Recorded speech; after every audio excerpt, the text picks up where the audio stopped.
Hi guys, and welcome to another episode of Kabir Considers. In this video, we're going to react to the 10 scummiest moments caught on live TV. Now, people that usually appear on live TV, they're either actors, TV personalities, comedians, musicians. So these people that are probably media trained.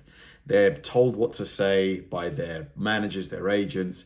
So to think that, some of these people abandon all of that, best practice and behave like slobs or just like on TV, potentially ruining your career. I just don't know why you'd do that. Welcome to Watch Mojo UK, and today we're counting down our picks for the nastiest behaviour ever filmed on live television. You judge children? Yes. On their names? Yes, Holly. Brace yourselves, because things ramp up very quickly.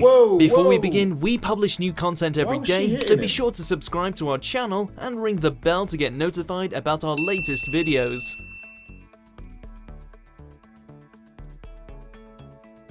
Number 10. Ice Cold, BBC Breakfast. Being the new person at a job always brings a lot of pressure, and it doesn't help when someone is clearly trying to make things harder for you.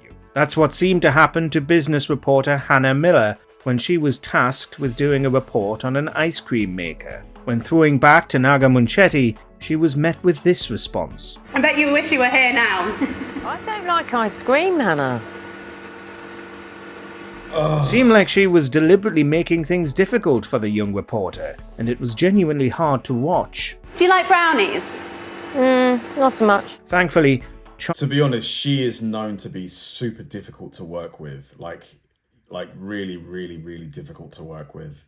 State called her out for her behaviour after things wrapped up. Do you think you rather brought the tone down there? Oh, be quiet. Come on. What is her problem? I apologise. She's working hard, doing the story, and then... Awkward. Time now for a look at the He must not end. You could just tell there's friction. headlines. Number 9.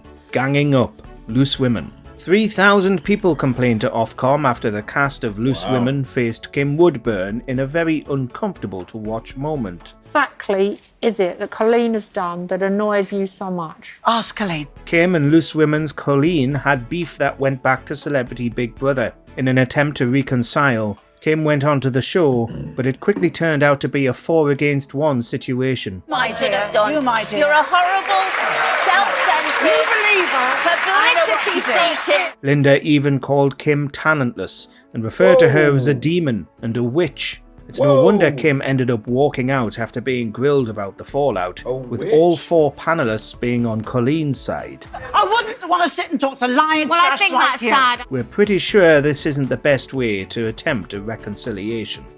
Number 8. Tetris trivializing. Sky News. Now, Tetris has long been touted as a video game that just can't be beaten because it just goes on and on. Impartiality should probably be the number 1 priority of any news outlet, no matter how small the situation may seem to them. But that was certainly not the case with Jane Secker on Sky News in January of 2024. A young man named Willis Gibson did the unthinkable. After 30 years of people taking a crack at it, he finally beat the NES version of Tetris. What's more, he was only 13 years old when he did so. What was Jane Secker's expert insight on this achievement? Well, the following. As a mother, I would just say step away from the screen, go outside, get some fresh air. Beating Tetris is not a life goal. Unsurprisingly, internet users were absolutely appalled by her behaviour and called her out. Yeah, I mean, why wouldn't you just do your job and say, well done, kid, good job.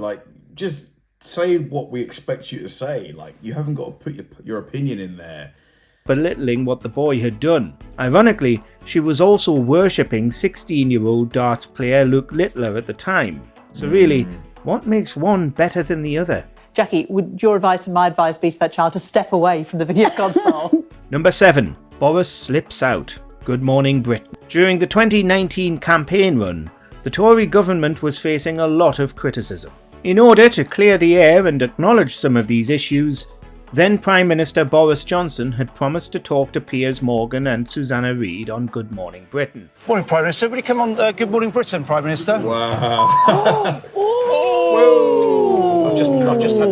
Only he didn't. That's when correspondent Jonathan Swain attempted to talk to him live on air. Prime Minister, will you deliver on your promise to come on Good Morning Britain? Of course I will. Thank you. Johnson once again said he'd talk to them and then proceeded to leave and hide in a fridge, making sure his minders held the reporter back. Ready to go? It was clear that Johnson had no intention of discussing these important matters. Number 6. Parent blaming. Good Morning Britain. Because, I mean, yeah, if you said that you're going to do it, like, just follow through, man. Just follow through. Like, unless you're sick or something like that, like, yeah, come on.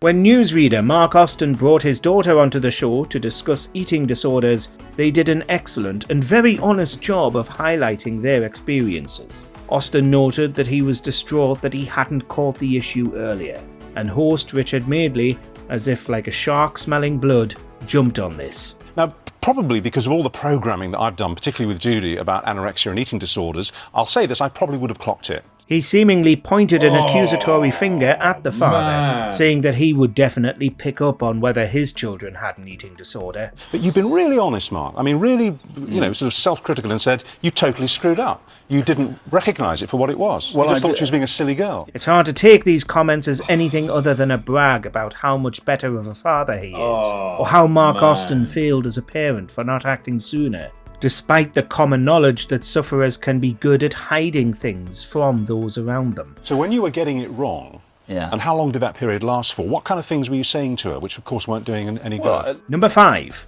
Pure disrespect. Jeez, man. Yeah, I'm a better dad than you. I would have noticed my daughter, having an eating disorder. Like, I can't believe you didn't. Like, damn, man. Like, on national TV as well. The Russell Harty Show. Grace Jones has done it all. Model, musician, actress, the list goes on.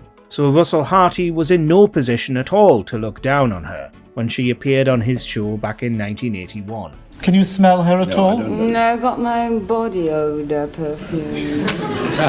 Let's try and keep it on a slightly higher level, if we may. Admittedly, she wasn't in the best state after a long week, but she made sure to be her best self when the cameras started rolling. The same cannot be said for the show's host, who repeatedly threw sly comments her way. What's worse, he showed a complete lack of respect for the star by constantly turning his back toward her. Yeah, I mean, that's super disrespectful. Like, you invited her on the show, dude. I don't think it was the other way around. You're back on me anymore. I can't look at you. It's little surprise that Jones lashed out in a now legendary moment. Good on her for defending herself. What, you're going to tell me why? Because men always make the fashion for women, that's why. Number 4. Gordon Ramsay got inappropriate. The Tonight Show with Jay Leno. You're probably rolling your eyes right now because, well, it's Gordon Ramsay. But no, he wasn't yelling and swearing at the people around him. That's the Gordon we know. But the Gordon we don't know was actually being super inappropriate when he was talking to Sofia Vergara on The Tonight Show with Jay Leno back in 2010. I never screamed like that in real life, I was all acting. Only in the bedroom. Not only was he mocking her accent, he made several rude innuendos and touched her inappropriately. People claimed Sofia was visibly upset. I never screamed like that in real life, I was all acting. Only in the bedroom. It's hard to watch, and it's still not clear whether he's apologised for his actions. To Colombia, they'll teach you. That's right. Oh my God, he slapped her.